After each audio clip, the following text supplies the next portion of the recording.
here I go to tell you my story. I grew up with a single mom who neglected and emotionally abused me. My dad was unfaithful, and my parents divorced when I was 3, and he left me for good. All I know is that he's somewhere over in Africa, and I have him to thank for my college scholarship for being half black. When I was 9 years old, my mom remarried, and my dream of having a dad to protect me finally came true. But this dream quickly became a nightmare. My stepdad would abuse me and my older sister, both physically and emotionally. I had to worship him and follow his demands carefully in order to survive home. I would cry myself to sleep wondering how my mom could watch him hurt me and do nothing about it. I never really cried out for help because I was afraid that people would know my secret, that I was unlovable. In school, I was a perfectionist and I worshipped people's opinions of me, but it didn't matter. My parents still told me that I was worthless. My sophomore year of high school, I did start going to a church youth group regularly, and I accepted Jesus into my life, but I still did not trust God's control. Going into my senior year, my family situation only worsened when my mom had a baby. I was completely horrified that God would let this happen. And shortly after my sister's birth, my stepdad's abuse escalated, and it forced me to move out of my house. Really, this only worsened my feelings of shame and guilt because I didn't understand how they could let me go so easily and not care. I brought my doubts about God and my guilt into college with me, and my first week of freshman year, 2 women came to my door in Stradley Hall, and they asked me if I wanted to get involved with Real Life. I did, and so I said yes, and they kept coming back to take me to things, which was great because I get lost and I don't remember things. And so I stayed involved through my sophomore year and into my junior year.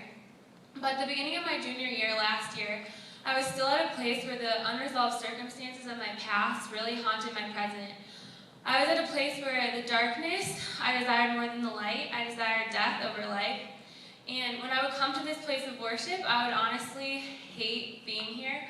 I would hate being in God's presence, and I would hate God's people. I felt really uncomfortable around men because I was afraid of being hurt again. And even though I was surrounded by men and women who loved me, I thought that they were just threats to my safety and the safety I found in hiding. In March, I found myself at a party where I was drinking to escape the reality just the pain of my reality. And I felt God present with me in the darkness that night in a way I had never felt him before. He was fighting for me. I could not escape God with me. He was not disappointed or mad. He was grieved because I was hurting myself. God urged me to flee the party, and I did.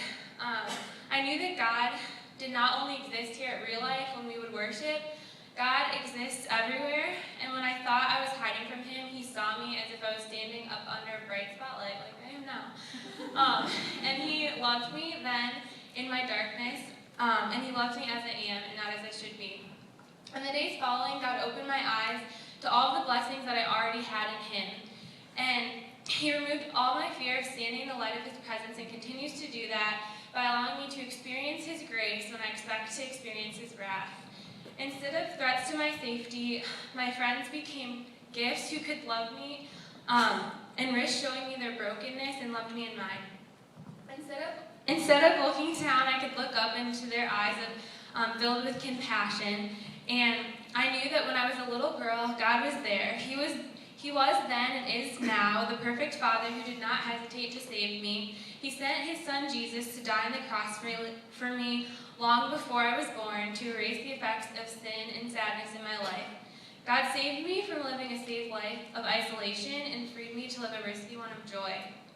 My family is still really screwed up, and I often still feel like an orphan, but the creator of the universe says that I'm his daughter, and he likes me a lot. And I know that my worth is in him, and he's given me the faith to believe this every day. It was a lot easier for me to believe that I was worthless, sure, because then I didn't have to handle the pain of my past. But God is my reality now, and he takes my pain and replaces it with his joy. I'm so glad, praise the Lord, for making me alive. And if you want to talk to me afterwards, I will be up here, and I actually like people now, so.